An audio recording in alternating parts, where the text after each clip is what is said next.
খাওয়ার ইচ্ছে হলো আর ঝটপট বানিয়ে নিলাম। দুর্দান্ত একটি রেসিপির সাথে আজকে আবারও হাজির হয়ে গেলাম আপনাদের মাঝে। তো কেমন আছেন আপনারা? আশা করি সকলেই ভালো আছেন। সিম্পলি উর্মিতে আপনাদের সকলকে স্বাগত রইল। তো চলুন দেখে নেওয়া যাক এই রেসিপিটি। তো প্রথমেই আমি 2 কাপ পরিমাণে দুধ নিয়েছি, গরুর দুধ। সামান্য একটু লবণ দিয়ে দিলাম। এবার দুধটা বলক চলে এলেই চালের গুঁড়ো 1 কাপ প্রথমে দিয়ে একটু নেড়ে নিয়ে তারপরে আর 1 কাপ চালের গুঁড়ো দিয়ে দিয়েছি। দিয়ে খুব ভালো করে এটা কুক হতে দেব। মানে 2 কাপ দুধে 2 কাপ চালের গুঁড়ো হয়ে গেছে। দেখুন, গ্যাসটাকে বন্ধ করে আমি কভার করে কিছুক্ষণ রেখে দেব। আর এদিকে পুরটা আমি আর দেখালাম না। এখানে আমি নারকোল কোড়া, নলেন গুড়, একটু দুধ, একটু এলাচ গুঁড়ো দিয়ে বানিয়ে নিয়েছি। খুব কড়া পাকের নয়, একটু চিটচিটে ভাব। 5 মিনিট পরে ফিরে এসেছি। তারপরে একটা বড় প্লেটে ডোটাকে ঢেলে নেব। গরম গরম অবস্থাতেই এটাকে মাখতে হবে। তো 1 চামচ ঘি আমি দিয়ে দিলাম যাতে ফ্লেভারটা দারুণ আসে, আর মাখতে গেলে হাতেও লাগবে না। তো এইভাবে গরম গরম মেখে নিতে হবে, তাহলে একটুও লাম্পস থাকবে না। হাতে খুব বেশি গরম লাগলে একটু জলে হাত ডোবালেই হয়ে যায়। হাতটা ঝেড়ে ফেললে তারপরে আবার হাত দেওয়া যায়। এইভাবে খুব ভালো করে এটাকে মথে নিতে হবে।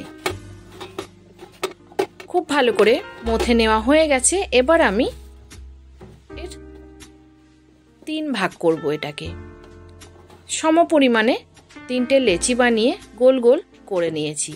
আর ডোটা একটু সফট হলেই ভালো হয়। এবার একটা চাকি নিয়েছি, নিয়ে এখানে আমি একটা ডো নিয়েছি, একটু আটাও নিয়েছি, মানে চালের আটা, তাহলে একটু বেলতে সুবিধা হবে। এবার একটু লম্বা করে বেলে নিচ্ছি, দেখতে থাকুন। খুব পাতলাও হবে না, একটু মোটা থাকবে। এবার দেখুন আমি কিভাবে বানাই। ভীষণ সহজ, খুবই কম সময়ে বানিয়ে নেওয়া যায়। এবার পুরটা আমি দিয়ে দিলাম, দিয়ে ফোল্ডিংটা একটু দেখে নিন খুব ভালো করে। এইভাবে একটার উপর একটা চেপে দিয়েই একটু হাত দিয়ে হালকাভাবে মিশিয়ে দিলেই লেগে যায়, যেহেতু ডোটা একটু নরম প্রকৃতির। বা 2 দিকটা আমি হালকা করে কেটে দেব, তাহলে চৌকো শেপটা সুন্দর এসে গেছে আর কি। এবার আরেকটাও বানিয়ে দেখিয়ে দিচ্ছি। ঠিক এইভাবে আপনারা করে নেবেন। দেখুন একটুও ফাটছে না, খুব সুন্দরভাবে একটার সাথে একটা লেগে যাচ্ছে। এরকম ভাবে আমি 3টে বানিয়ে নিয়েছি।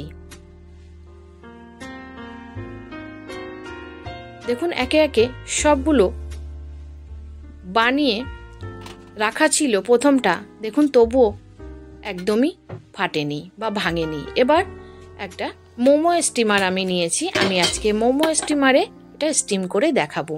ওই পাত্রে, নিচের পাত্রে জল নিয়েছি অর্ধেকটা, আর উপরের পাত্রে একটু অয়েল ব্রাশ করে দিচ্ছি যাতে এটা লেগে না যায়। অয়েল ব্রাশ হওয়ার পর এবার আমি একটাকে দিয়ে দিলাম। 2টো রাখা যাবে না, যেহেতু পাত্রটা একটু ছোট, ওই কারণে।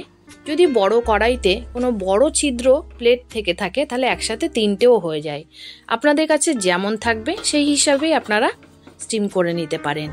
এইভাবে দ্বিতীয়টাতেও দিয়ে দিলাম। তারপরে উপরের আরেকটা লেয়ার আমার নেই, তো একটা ছিদ্র এরকম প্লেট ছিল, তাতে দিয়ে আমি একটা বড় ঢাকনা বসিয়ে দিয়েছি। এবার স্টিম হতে দেব একদম হাই ফ্লেমে।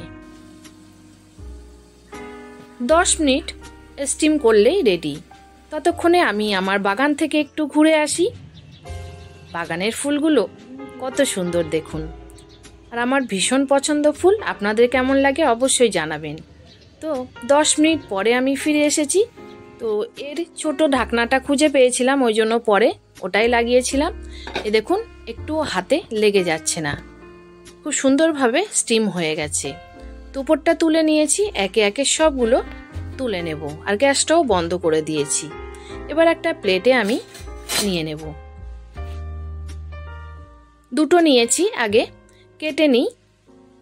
এটা যে কোনো শেপে আপনারা কেটে নিতে পারেন।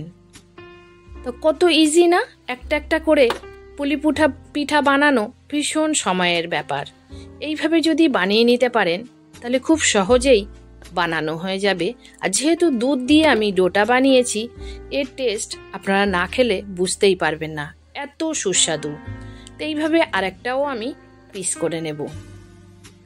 এই দেখুন, আর পুরে ঠাসা একদম, আর এত সফট, মুখে দিলেই মিলিয়ে যাচ্ছে। তো রেডি হয়ে গেছে আমার এই পিঠা রেসিপি। কেমন লাগলো আপনাদের? যদি ভালো লেগে থাকে অবশ্যই লাইক, শেয়ার, কমেন্ট করতে ভুলবেন না। আর নতুন বন্ধুরা প্লিজ আমার চ্যানেলের পাশেই থেকে যেতে পারেন। আর ফেসবুক থেকে দেখলে পেজটি অবশ্যই ফলো দিয়ে রাখবেন। আজ আসি, সবাই ভালো থাকবেন, ধন্যবাদ।